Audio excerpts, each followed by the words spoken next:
as you sit here with me now, has it sunk in? How could it? It's surreal and difficult, in part, yes. This has been a long time coming.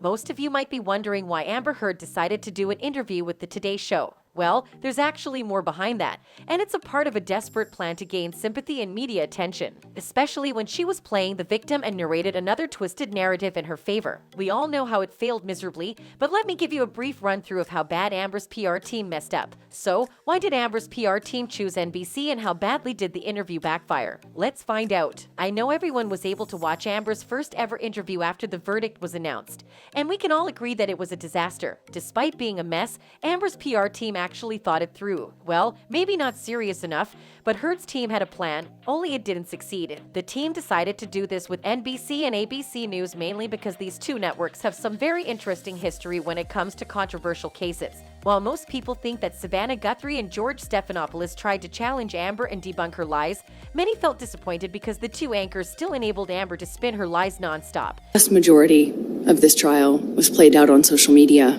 I think that this trial is an example of that gone haywire, gone amok, and the jury is not immune to that. You think the jury saw it?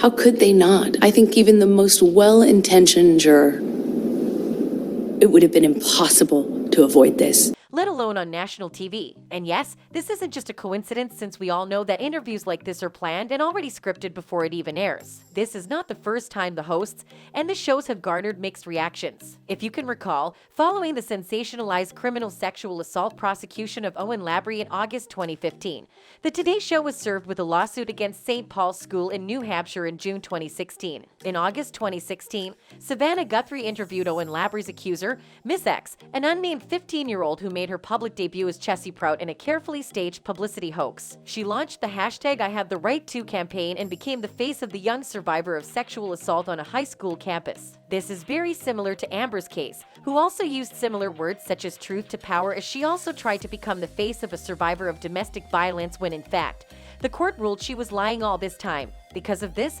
fans are calling out the network and even Amber's PR team for plotting such a devious plan. And of course, this doesn't bode well for Amber, who doesn't seem to realize that her constant accusation of Johnny may cause her more harm than good. The infamous umbrella guy even commented about it and said, "Watching Amber Heard get a primetime interview on Today's Show is like Chris Brown getting a microphone after he assaulted Rihanna. No one would ever allow this. We're the victims, not Johnny Depp, a man," another added, saying, "It's absolutely shocking. It's giving me R. Kelly vibes. I'm so confused what is going on. She is twisting everything. Please, it needs to stop her." Well, how about you? Do you think her interview was only used as a platform for her lies, and should the TV network have entertained her in the first place? Let us know in the comments below.